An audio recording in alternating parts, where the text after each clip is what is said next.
So things look really, really bad for the Greeks after their defeat at Thermopylae. But they're going to win the war and democracy will be saved. Now, how does that happen? Well, there was in Athens a very, very wise man named Themistocles. And we're going to go back in time a little bit. So we're going back to after the first invasion, but before the second. Right? So Greece has been invaded. The Greeks win the battle at Marathon. And the second Persian invasion hasn't happened.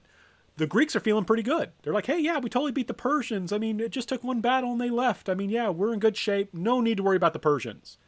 And Themistocles is like, we totally need to worry about the Persians. They're going to be back. And he's right. Now, during this time period, the Athenians discovered a bunch of silver. Like they found some new silver mines. And they had to figure out what to do with the money. Because they found all this silver. Now, it might be tempting just to say, hey, we're a democracy. Let's just give everyone some money. Let's just share the silver out and people can spend it however they want. And that's pretty tempting. I mean, if let's say the United States government would say, hey, we found a couple $1 billion we didn't know we had. Everybody want $500? Something like that, right? I mean, it'd be kind of hard to argue against that. I'd like $500. But Themistocles knew that something was happening. He knew that the Persians would be back.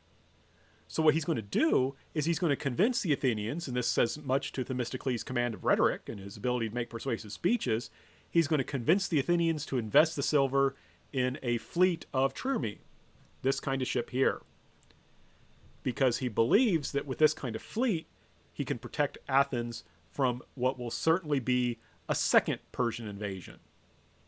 So what this means then is, when the second Persian invasion does come, and remember I emphasized how a big chunk of the Persian forces had to be moved by sea, the Athenians have a navy that could actually challenge the Persians.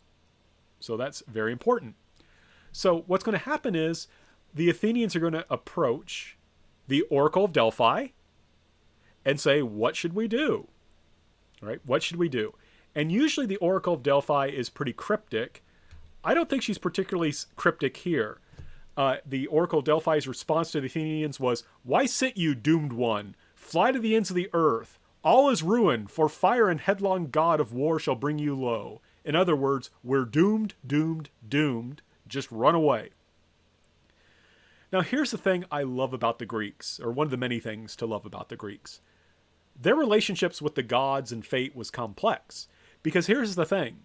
If you did not like the first answer that the Oracle at Delphi gave you, you could ask again and possibly get a second answer that was different from the first. I love it, right? It's kind of like you're like, Mom, can I do this? No, you can't. Mom, please, please, please. Okay. You can just bug the gods and they'll change your fate. It's awesome. Sorry, I just think that's great. So what they're going to do is after they get this first prophecy from the Oracle of Delphi, they're going to ask a second time, what should we do? And this is a response we get. Fly to the ends of the earth, for nothing can now save your city, yet when all is lost, a wooden wall shall shelter the Athenians. Now, what does that mean? Well, it means just give up the city, run away from the city.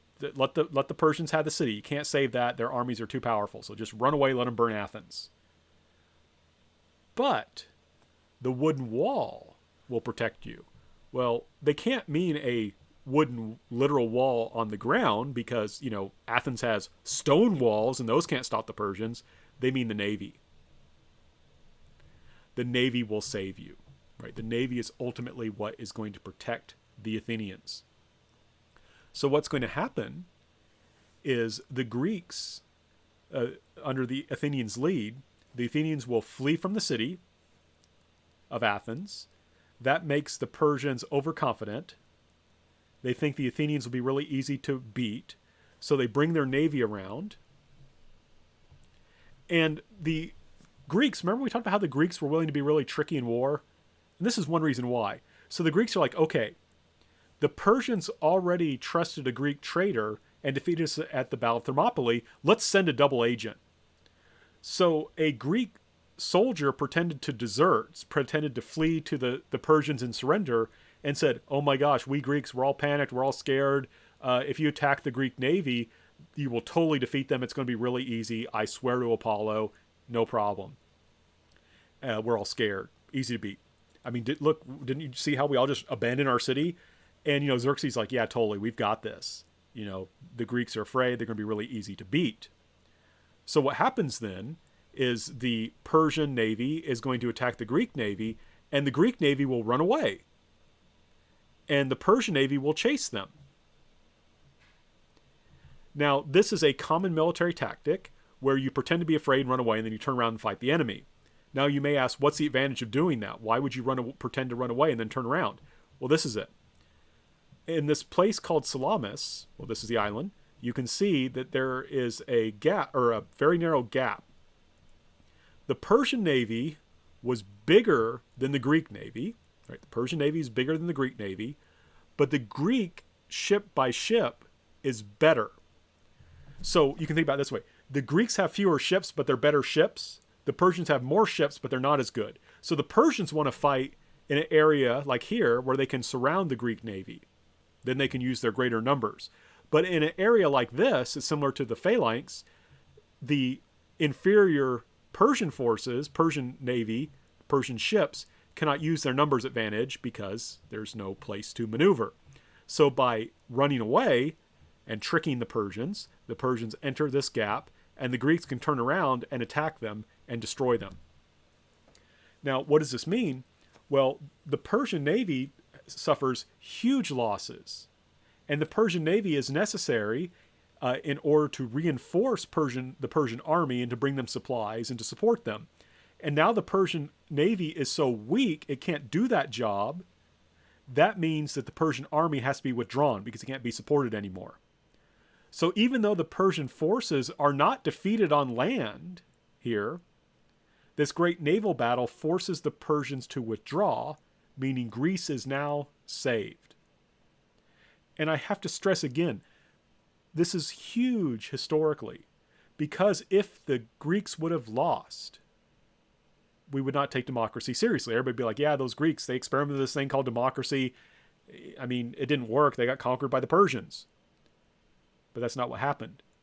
A small, relatively tiny, in fact, loose alliance of city-states defeated the most powerful empire in the world at this time. That's astounding. And what that meant was when, say, the early American revolutionaries were looking back, they said, maybe we can make this work. Right? So we wouldn't have our democracy now if you didn't have these victories here in the Persian Wars by the Greeks.